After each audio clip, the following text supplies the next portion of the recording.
르네상스 건축 사조의 완성, 안드레아 팔라디오입니다. 16세기 이탈리아 건축의 경향을 정리해보면 이렇습니다. 북부 이탈리아 지역에서는요, 르네상스 양식의 변형 및 완성이 이루어집니다. 르네상스식이 뭐라고 했죠? 벽기둥, 반원형 아치, 비례와 균형, 절제 이런 것들이 르네상스 양식이거든요. 그래서 이것은 알프스 이북의 신교 영향을 좀 받습니다. 그러니까 16세기니까 1517년에 마르턴 루터가 등장하면서 북부 독일에 신교 세력이 막 나오잖아요. 신교의 영향이 뭐냐면 구교에는 화려한 바로크 양식이 등장을 해요. 그거에 대항을 해서 소박하게 만드는 게 신교의 교회거든요. 그 영향이 있더라. 그래서 북부 이탈리아 주로 활동했던 사람이 산소비노 그리고 팔라디오다. 자, 로마 및 남부 지역에는 르네상스 양식이 조금 변형된 매너리즘 또는 바로크 양식으로 변화가 됩니다. 자, 바로크 양식의 대표적인 건축물이 바로 이 성베드로 성당이에요. 성베드로 성당은 딱 보시면 아주 화려하잖아요. 화려한 기둥, 기둥머리, 열두 사도의 신상, 내부에 가면 아주 화려한 장식, 이런 것들이 전형적인 바로크거든요. 그 바로크가 만들어진 이유도 또 신교 때문이에요. 자, 신교가 나와서 자신들이 더 위에 있다라고 주장을 하니까 구교도 거기에 대응을 해서 더 화려하게 만들려고 했던 거죠. 그게 바로크 양식인데 거기에 건축가들은 미켈란젤로, 브라만테 같은 사람들이 있더라라고 하는 겁니다. 베네치아는요, 자유도시예요. 그리고 외부 관광객이 굉장히 많은 도시였습니다. 그러니까 15세기, 16세기, 17세기 내내 그랬어요. 그러다 보니까 알프스 이북에서 신교 쪽 사람들도 많이 오게 됐었죠. 그래서 그런 영향이 있다는 거죠. 그래서 건축에서도 비례와 균형을 지키면서 정갈한 분위기를 갖는 것, 이런 것이 있었다는 거죠. 거기서 대표적인 건축가가 산소비노라는 사람이 있었다는 거죠. 자, 르네상스 양식이 뭐냐? 비례와 균형을 읽죠. 반원형 아치가 일렬로 있다. 2층, 3층도 아치가 있는데 비례와 균형에서는 기둥의 숫자가 중요해요. 항상 짝수로 좌우가 똑같이 만들어지는 것. 이게 중요하다는 거죠. 자, 제이콥 산소비노가 있었고, 또 산소비노가 만든 팔라초 코나델라 그란다가 있었죠. 자, 이 건축물을 보시면 1층이 이전까지는 상업의 공간이었는데 점차 사무실 공간으로 이렇게 바뀌어 있어요. 자, 이렇다는 얘기는 베네치아라는 도시에서 상업의 중요성이 점차 감소하게 되고 육지의 토지를 가진 귀족들의 저택이 증가합니다. 산소비누가 지은 이 팔라초 코나델라라는 것도 육지에 토지를 가진 귀족 소유의 집이었던 거죠. 그래서 이런 그 저택을 르네상스 형식으로 만드는데 이것도 약간 변화가 일어났죠. 2층에는 두 개씩 기둥이 이렇게 섰더라. 그래서 좌우 대칭을 하는 건 여전하다. 이게 르네상스 양식이라고 할 수 있고요. 두 개씩 넣었다. 이걸 흔히 매너리즘이라고도 해요. 하나씩 쭉 일렬로 넣었다면 그냥 르네상스 양식인데 이거를 두 개로 넣어서 조금의 변형을 줬다라고 할 수가 있겠죠. 자, 산소비노라고 하는 건축가는 산마르코 광장 확장 공사를 담당을 합니다.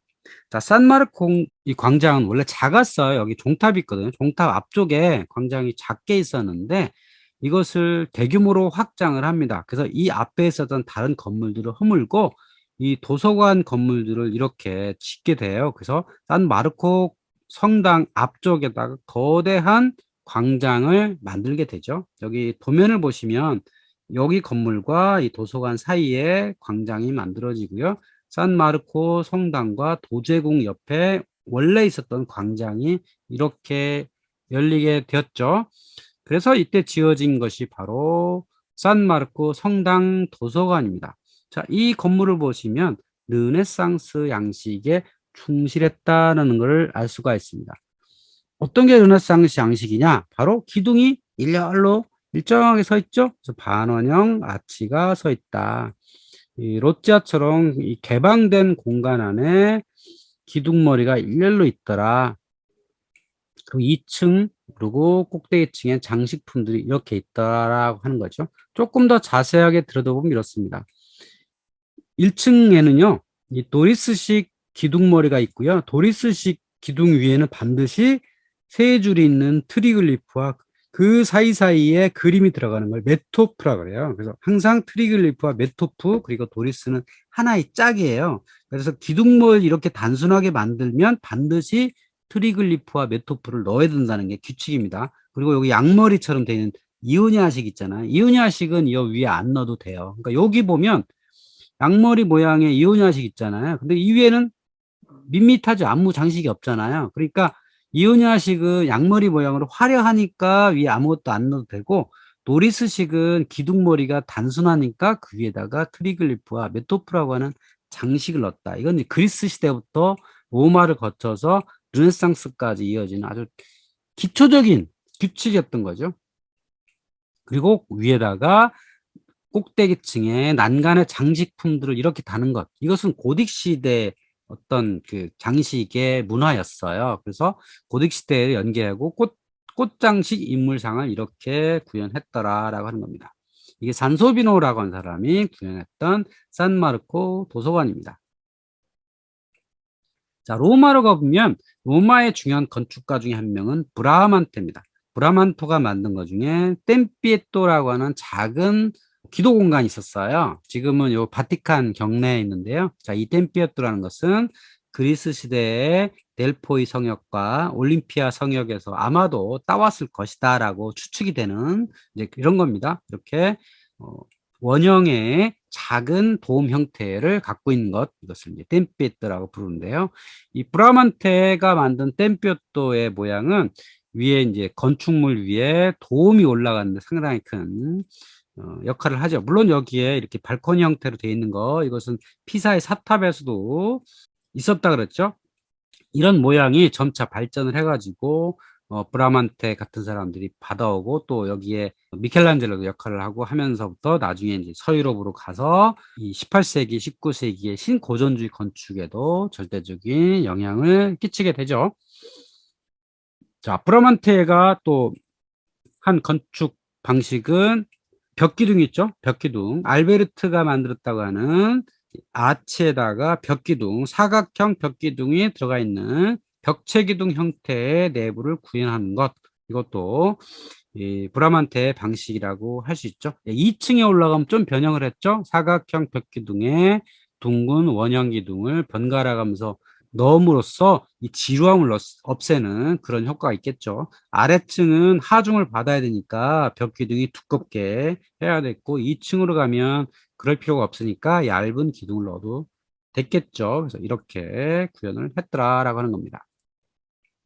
미켈란젤로 같은 사람은 자기 생각이 확고한 사람이에요. 그래서 이 사람 건축가로서 활동을 하는데 이 르네상스식 양식을 그대로 적용하지 않았어요. 왜? 자기만의 어떤 생각을 넣어가지고 재해석해서 건축물을 지었습니다. 그러면 이 르네상스 양식에서 뭐가 변화가 됐냐? 자, 기둥이 뜬금없이 두 개가 이렇게 숨겨져 있어요.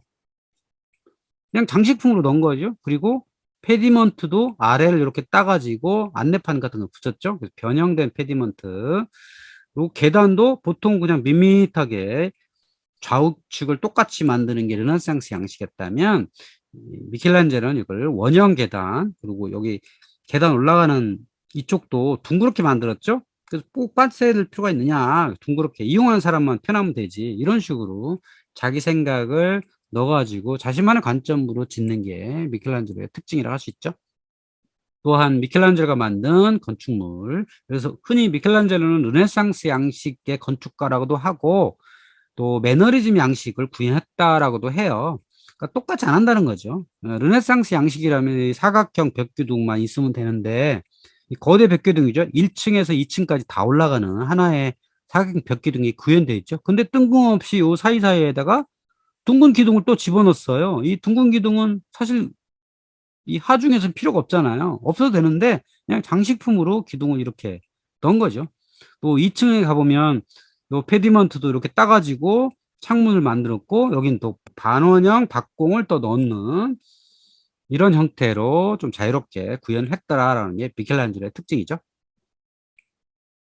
자, 이렇게 해서 브라만테와 미켈란젤로를 거치면서 바로크라고 하는 시대가 열리게 되는데, 그 바로크 시대의 상징이라고 할 수 있는 것은 바로 성 베드로 성당입니다. 이 성당은 이 본체는 브라만테가 전체적으로 설계하고 시공을 담당을 했고요. 그러다가 브라만테는 사망을 했고, 그 뒤에 뭐 라파엘로나 또 미켈란젤로 이런 사람들이 참여를 하게 되는데, 미켈란젤로가 남긴 것은 바로 이 돔입니다. 예, 돔을 보시면 기둥이 두 개씩 있잖아요. 미켈란젤로는 뜬금없이 두 개씩 이렇게 장식품으로 박았어요. 미켈란젤로만의 아이디어가 구현된 돔이라고 할 수 있죠. 자, 그러면 이런 화려하게 치장된 바로크는 왜 생겼냐? 가장 중요한 게 또 종교개혁이라는 거죠. 북부 독일에서 일어났던 그 종교개혁에 대항을 해가지고 좀 더 우리 구교 내에서는 화려하고 장중한 교회 모습을 그려야 되겠다라고 하는 생각들이 있었던 거죠. 그래서 이탈리아와 프랑스 같은 국유 지역에서는 교회가 더 화려한 모습을 띠게 되는 게 아주 특징이라고 할 수 있죠.